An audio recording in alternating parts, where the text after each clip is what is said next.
नमस्कार। एक बार पुनः स्वामी विवेकानंद कंपटीशन सेंटर झुंझुनू की ऑनलाइन प्लेटफॉर्म पर मैं डॉक्टर महेश कुलेरी आप सभी का हार्दिक स्वागत करता हूं। दोस्तों, हमने अभी तक जो है वो करंट अफेयर्स के महत्वपूर्ण प्रश्नों पर लगातार डे बाय डे जो है वो चर्चा कर रहे हैं। मैं आशा करता हूं कि हमारे द्वारा जो महत्वपूर्ण करंट अफेयर्स की जो क्लास ली जा रही है वो आपको पसंद आई होगी। अगर पसंद आई है तो आप अधिक से अधिक लाइक व शेयर जरूर कीजिए। और आने वाले दिनों में हम जो है वो आपके लिए साप्ताहिक, आपके लिए मंथली और आपके लिए त्रिमासिक जो है वो करंट अफेयर्स की क्लास लेकर उपस्थित होंगे, ताकि आने वाले जितने भी कंपटीशन एग्जाम हैं उन सभी में आपको क्या हो, फायदा हो। और कोशिश यही रहेगी कि हम जो है वो आपके लिए एग्जाम विशेष की जो है वो क्लास लेकर आए। तो हमारी जो टीम है वो इस पर लगातार मेहनत कर रही है और आपके लिए हम जो है वो और अधिक मेहनत करेंगे। तो आपका बहुमूल्य समय नहीं लेते हुए हम करंट अफेयर्स की क्लास की ओर अग्रसर होते हैं। और हमारे सामने आज का जो कोटेशन है बहुत ही इंपॉर्टेंट है, और वो क्या है? अगर खुद पर यकीन है तो अंधेरे में भी रास्ता मिल जाता है। यकीन खुद पे होना होगा, तभी जो है वो आपको रास्ता मिलेगा। यानी सफलता का रास्ता प्राप्त करने के लिए सबसे इंपॉर्टेंट जो बात होती है वो खुद पे यकीन होता है। अगर आपका खुद पे यकीन है तो डगर कितनी भी कठिन क्यों ना हो, सफलता एक दिन आपको जरूर ही मिल जाती है। और जैसे ही सफलता मिलती है उसका शोर जो है वो आपके आसपास के सभी लोगों में क्या होगा, दिखाई देगा। आपके गांव में दिखाई देगा, आपके शहर में दिखाई देगा, आपके देश में दिखाई, यानी जितनी बड़ी सफलता होगी शोर उतना ही अधिक होगा। तो मैं आशा करता हूं कि आपकी जो मेहनत है, हमारी जो मेहनत है, वो आपके जीवन में महत्वपूर्ण रंग लाएगी। तो पहले प्रश्न की ओर अग्रसर होते हैं और प्रश्न है, विश्व कप में सर्वाधिक विकेट लेने वाली महिला बॉलर कौन सी है? और हमारे लिए महत्वपूर्ण है, पहला है लिएन फुटलेस्टन, नंबर 2 है Clark Taylor, number 3 Smriti Mandhana और नंबर 4 है झूलन गोस्वामी। और इसका सही उत्तर जो होगा वो झूलन गोस्वामी होगा। और झूलन गोस्वामी ने आज ही के दिन जो है वो एक नया रिकॉर्ड बना लिया है और इन्होंने जो है वो 31 मैचों में 40 विकेट ले ली है। यानी वेस्ट इंडीज के खिलाफ इन्होंने ये नया रिकॉर्ड जो है वो क्या किया है, प्रारंभ किया है। दूसरा, झूलन गोस्वामी जो है ये अपना 5वां जो है वो विश्व कप खेल रही है। और इससे पहले देखो, हमारी भारत की एक खिलाड़ी है स्मृति मंधाना, और इन्होंने सर्वाधिक विश्व कप खेलने का जो रिकॉर्ड है वो अपने नाम किया है। और स्मृति मंधाना जो है वो 6ठा जो है वो विश्व कप खेल रही है। और इससे पहले भारत के एकमात्र खिलाड़ी हैं जिन्होंने 6 विश्व कप खेले हैं, वो है सचिन तेंदुलकर। सचिन तेंदुलकर ने भी 6 विश्व कप खेले हैं और भारत की महिला खिलाड़ी स्मृति मंधाना जो है उन्होंने भी 6 विश्व कप खेले हैं। और स्मृति मंधाना जो है इन्हें ICC women cricket of the year जो है वो क्या क्या है, घोषित किया है। तो हमारे लिए इंपॉर्टेंट है, झूलन गोस्वामी ने अपने 5वें विश्व कप में 31 मैचों में 40 विकेट प्राप्त करके लेन फुलस्टन का जो रिकॉर्ड है, जिन्होंने अब तक सर्वाधिक जो विकेट ली है उसका रिकॉर्ड क्या क्या है, तोड़ा। उससे पहले लिएन फुलस्टन व झूलन गोस्वामी 30 मैचों में 40 विकेट लेकर पहले स्थान पर थी। और आज ही वेस्टइंडीज के खिलाफ जैसे इन्होंने 1 विकेट प्राप्त किया, इन्होंने विश्व कप में सर्वाधिक विकेट लेने का जो रिकॉर्ड है वो अपने नाम कर लिया। क्लार्क टेलर जो है ये भी एक महत्वपूर्ण खिलाड़ी हैं, इन्होंने भी सर्वाधिक विकेट लेने के नाम पे ये विश्व की तीसरी महत्वपूर्ण जो है वो क्या मानी जाती है, खिलाड़ी मानी जाती है। नेक्स्ट हम प्रश्न की बात करते हैं। कौशल युक्त महिलाओं को रोजगार देने के लिए women at the rate work कार्यक्रम किस राज्य ने प्रारंभ किया है? और हमारे सामने ऑप्शन ए है गुजरात, बी कर्नाटक, सी तमिलनाडु और डी है केरल। और इसके सही उत्तर की हम बात करेंगे तो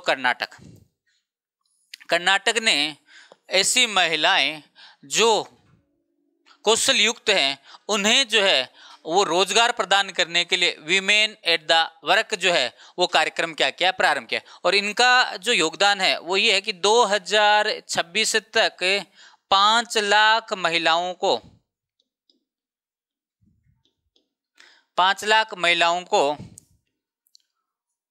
रोजगार जो है वो क्या किया जाएगा, उपलब्ध करवाया जाएगा। यानी कहने का अर्थ है ऐसी महिलाएं जिन्हें कुछ ना कुछ आता हो उन्हें यहाँ पे जो है वो कौशल कार्यक्रम के तहत जो है वो रोजगार प्रदान किया जाएगा। और हम ये कहते हैं कि एशिया का सबसे बड़ा, देखो दोस्तों ये तो हमने कह दिया कर्नाटक, दूसरा हम बात करते हैं कि एशिया का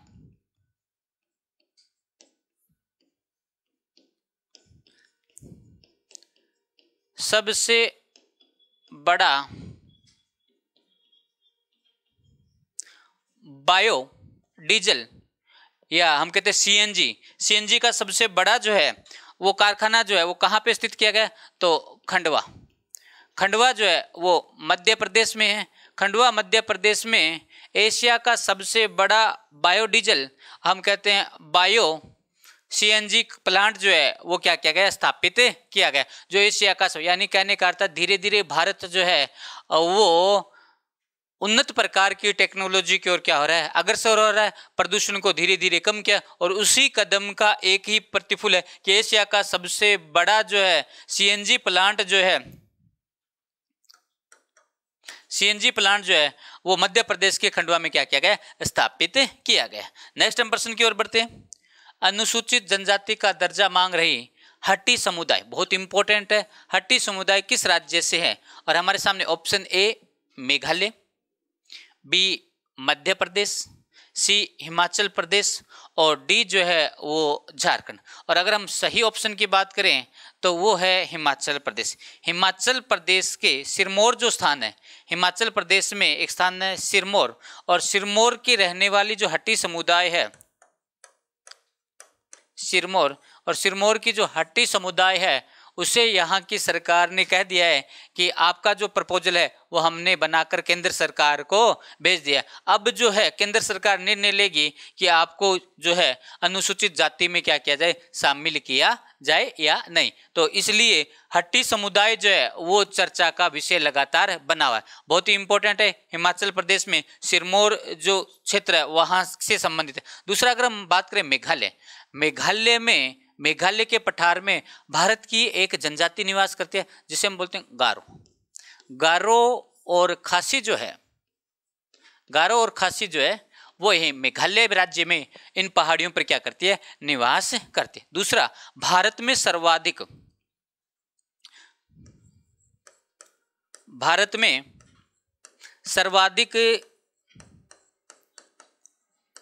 जो जनजातियां हैं वो किस राज्य में, मध्य प्रदेश में। भारत में सर्वाधिक जनजातियों का जो प्रतिशत है वो कहाँ पे है, तो हम कहते हैं मध्य प्रदेश। मध्य प्रदेश में भारत में हम कहते हैं भील, कौन कौन सी जनजातियां रहती है, तो हम कहते हैं भील, गोड और एक जनजाति है बेगा। भारत में भील, गोड और बेगा जो है वो मुख्य रूप से मध्य प्रदेश में क्या करते हैं, निवास। भील जनजाति हम कहते हैं दक्षिणी राजस्थान, उदयपुर, बांसवाड़ा, डूंगरपुर, उसके बाद में गुजरात, मध्य प्रदेश और महाराष्ट्र, ये जो भौगोलिक प्रदेश है, पहाड़ी प्रदेश है, यहाँ पे भील जनजाति है वो क्या करती है, निवास करती है। दूसरा हम बात करते हैं झारखंड में भारत की सबसे आदिम जनजातियों में से एक जो है स्थल, वो क्या करती है, निवास करती है। झारखंड में स्थल जनजाति निवास करती है। हिमाचल प्रदेश में हम कहते हैं हट्टी, मध्य प्रदेश में भील, गोड, बेगा, और साथ में याद रखना भारत में सर्वाधिक जो जनजातियां हैं वो कौन सा देश में है, तो हम कहते हैं भारत के मध्य प्रदेश प्रांत में सर्वाधिक जनजातियां पाई जाती है। ठीक है, नेक्स्ट हम बात करते हैं WHO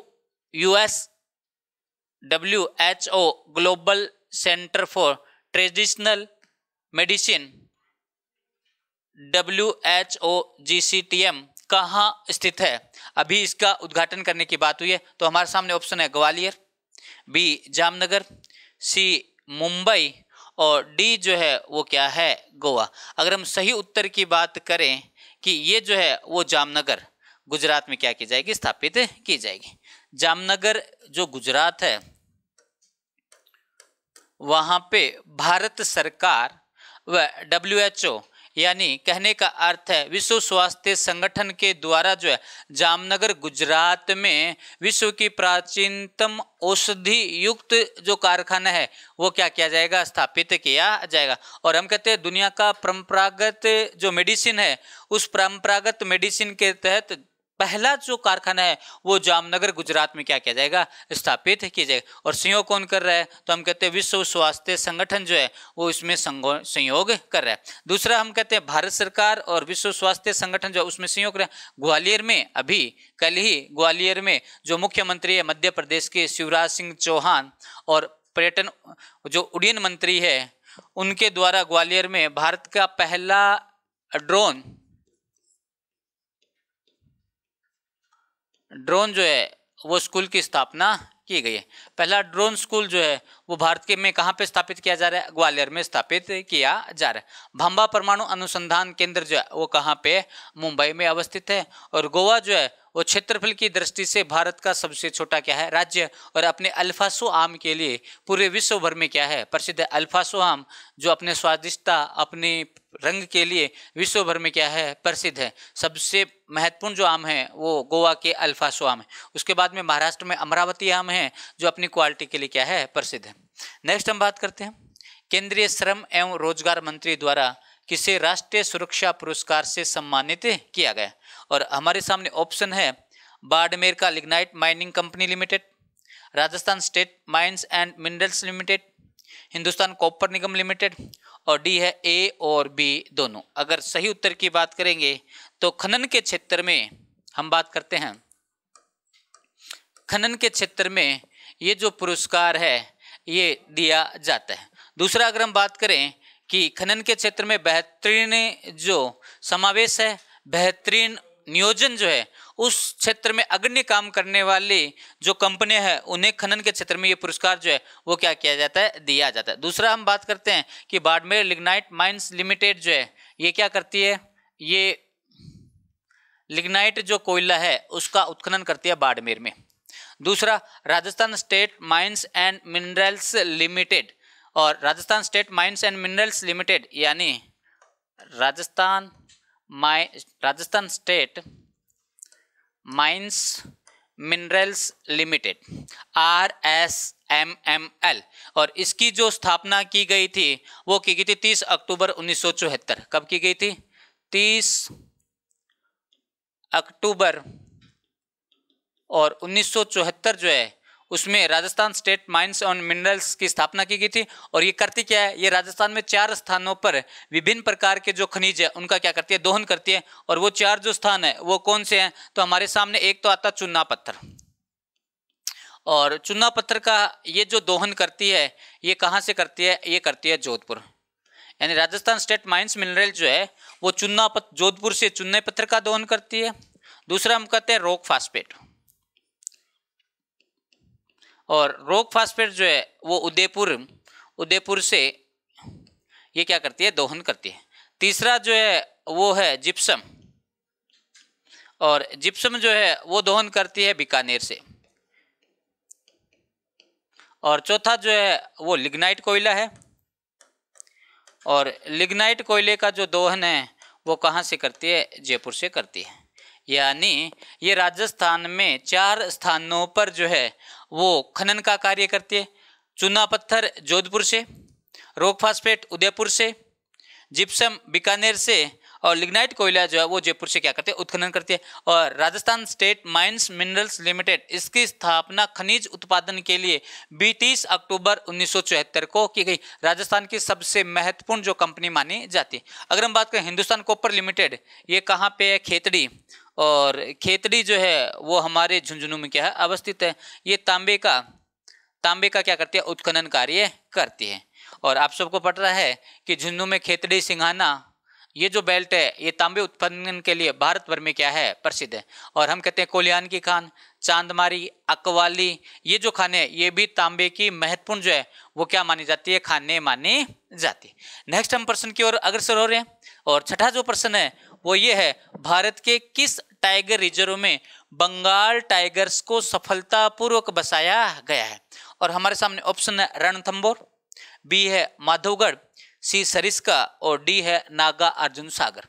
तो इसका सही उत्तर जो होगा वो सरिस्का अभ्यारण्य में होगा। सरिस्का अभ्यारण्य में हम कहते हैं बंगाल जो टाइगर्स है, यानी कहने का अर्थ है बंगाल टाइगर जो है वो कहाँ पे है, सुंदरवन टाइगर रिजर्व। सुंदरवन जो रिजर्व है वेस्ट बंगाल, पश्चिम बंगाल में, जो बंगाल टाइगर्स के लिए प्रसिद्ध है, वहां से बाघों को सरिस्का अभ्यारण्य में, सरिस्का अभ्यारण्य कहां पे है? अलवर, अलवर में क्या किया गया स्थान, और इस प्रकार का करने वाला ये देश का पहला अभ्यारण्य और वहां के अनुकूल। यहाँ पे देखो अभी चर्चा में क्यों है उस पर हम बात करते हैं कि सरिस्का जो अभ्यारण्य है, इस सरिस्का अभ्यारण्य में ST 17 जो बाघिन है उसने 2 शावकों को क्या दिया? जन्म दिया। ST 7 ने 2 शावकों को जन्म दिया और इस प्रकार से यहाँ पे टोटल जो बाघ हो गए हैं वो कितने हो गए? 26 हो गए। यानी ST 17 ने 2 बच्चों को जन्म दिया, टोटल बाघ कितने हो गए? 26 हो गए। जबकि रणथंभौर जो अभ्यारण्य है और इस अभ्यारण्य में एक बाघिन थी और उस बाघिन का नाम T79। इस बाघिन ने भी 2 बच्चों को जन्म दिया और यहाँ पे बाघों की जो संख्या है वो 79 हो गई। यहाँ पे 79 हो गई, यहाँ पे 26, और कुल मिला के दोनों ही क्षेत्रों में जो है वो 100 के आसपास जो है वो क्या हो गए? बाघ हो गए। और इसलिए जो है ये चर्चा का विषय, यानी रणथंभौर दूसरा सरिस्का अभ्यारण्य, तो दोनों में 2-2 बाघों की वृद्धि हुई। एक में T79 और एक में ST 17 जो है उन्होंने 2 शावकों को जन्म दिया और जैसे एक दिया तो यहाँ पे 100 बाघों से अधिक जो है वो बाघ बने गए और इसलिए दोनों ही जो है वो चर्चा। और राजस्थान में या भारत में पहला जो बाघों को शिफ्ट करने का जो उदाहरण मिलता है वो कहाँ पे मिलता है? सरिस्का मिलता है। दूसरा अगर हम बात करें, वर्तमान में देश में कुल 53 जो है वो क्या है? टाइगर रिजर्व है। टाइगर्स जो रिजर्व जो हैं वो देश में कितने हैं वर्तमान में? तो हम कहते हैं देश में वर्तमान में 53 जो है वो टाइगर रिजर्व है। और दूसरी बात करते हैं, पहले राजस्थान में 3 थे और आजकल राजस्थान का नवीनतम जो टाइगर रिजर्व है वो कहाँ पे है? रामगढ़ विषधारी, और वो कहाँ पे है? बूंदी में। तो राजस्थान में पहले 3 थे, एक और बढ़ गया, कौन सा? रामगढ़ विषधारी अभ्यारण्य। और इस प्रकार से ये जो टाइगर रिजर्व है ये राजस्थान का चौथा और नवीनतम टाइगर रिजर्व में क्या किया गया? शामिल किया गया। और पहले भारत में 50 थे तो वर्तमान में कितने हो गए? 53। तो हमें याद रखना है कि राजस्थान में 4 हैं और भारत में कुल कितने हैं? 53 टाइगर रिजर्व। दूसरा नागार्जुन सागर है, भारत का सबसे बड़ा जो है, भारत का सबसे बड़ा टाइगर रिजर्व जो है वो कौन सा है? नागार्जुन सागर आंध्र प्रदेश में स्थित है। दूसरा माधवगढ़ मध्य प्रदेश में सफेद बाघों के लिए क्या है? प्रसिद्ध है। यानी सफेद बाघ जो है वो भारत में कहाँ पे देखे जाते हैं? माधवगढ़ जो है वो मध्य प्रदेश में यहाँ पर देखे जाते हैं। और रणथंभौर जो है ये भारत के सबसे छोटे टाइगर प्रोजेक्टों में क्या किया जाता है? शामिल किया जाता है। नेक्स्ट, अंतर्राष्ट्रीय महिला न्यायाधीश दिवस प्रतिवर्ष कब मनाया जाता है? और हमारे सामने ऑप्शन 8 मार्च, दूसरा 12 मार्च, तीसरा 10 मार्च और चौथा जो है 19 मार्च। अगर सही ऑप्शन की बात करें तो 10 मार्च को अंतर्राष्ट्रीय न्यायाधीश दिवस यानी महिला न्यायाधीश दिवस जो है वो मनाया जाता है। यानी ये जो बात है ये 2021 में कही गई। 2021 में कहा गया कि अंतर्राष्ट्रीय यानी 2021 के अंदर ये निर्णय लिया गया कि प्रति वर्ष जो है वो 10 मार्च को महिला न्यायाधीश दिवस मनाया जाए। और ये जो बात है ये किसने कही? तो हम कहते हैं संयुक्त राष्ट्र संघ। किसने कही थी? संयुक्त राष्ट्र संघ जो है उसने 2021 में कहा कि आने वाले समय में हम प्रति 10 मार्च को महिला न्यायाधीश दिवस क्या करेंगे? मनाएंगे। जबकि अंतर्राष्ट्रीय महिला दिवस जो है वो कब मनाया जाता है? 8 मार्च को। अंतर्राष्ट्रीय महिला दिवस और अंतर्राष्ट्रीय महिला दिवस 8 मार्च को मनाया जाता है। और अभी हमने बात की थी कि भारत का एकमात्र राज्य जिसने पूर्ण रूप से महिलाओं की खंडपीठ जो है वो स्थापित की है तो वो कौन सा है? केरल। केरल राज्य में अपने इतिहास में पहली बार 3 महिलाओं की खंडपीठ, स्थायी जो खंडपीठ है वो क्या के स्थापित की गई है। और ये जो खंडपीठ है ये अपने आप में महत्वपूर्ण, तीनों जो महिला न्यायाधीश हैं वो क्या करेंगी? निर्णय लेंगी।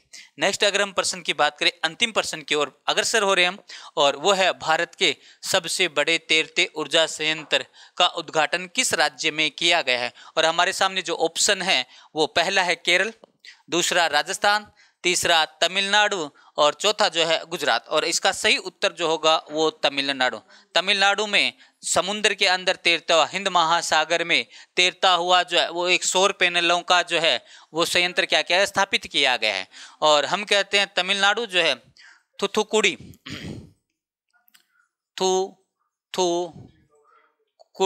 थूथुकुड़ी में ये जो संयंत्र है वो क्या किया गया स्थापित किया गया। यानी सौर ऊर्जा का पानी के ऊपर तैरता हुआ जो संयंत्र है, या तो हम कहते हैं नॉर्वे, स्वीडन, डेनमार्क, जहाँ की टेक्नोलॉजी बहुत ही अग्रसम है, अग्रतम है, वहाँ पे इस प्रकार के जो संयंत्र है, ज्वारीय संयंत्र यानी समुद्री जल धाराओं से जो है वो बिजली बनाई जाती है, या समुद्र में सौर पैनल डाल दिए जाते हैं और सूर्य की एनर्जी से वहां पे बिजली बनाई जाती है। दूसरा राजस्थान में हम कहते हैं भारत में इस प्रकार का पहला प्रयोग जो है वो थूथुकुड़ी तमिलनाडु में किया गया। देखो थूथुकुड़ी तमिलनाडु में अभी जो है वो यहाँ पे जो है वो बाज दिखाई दिए। हम कहते हैं थूथुकुड़ी तमिलनाडु में मिस्र के जो बाज हैं वो दिखाए, यानी विलुप्त होने वाले जो बाज हैं मिस्र में पाए जाने, इजिप्ट जो बाज हैं वो दिखाए। थूथुकुड़ी दो कारण चर्चा में, एक तो तैरते हुए सौर पैनल पाए गए हैं और एक जो है यहाँ पे मिस्र के लुप्त होने वाले जो बाज हैं वो दिखाई दिए। दूसरा अगर हम बात करें राजस्थान की, तो राजस्थान में हमें याद रखना है कि भारत में सर्वाधिक सौर ऊर्जा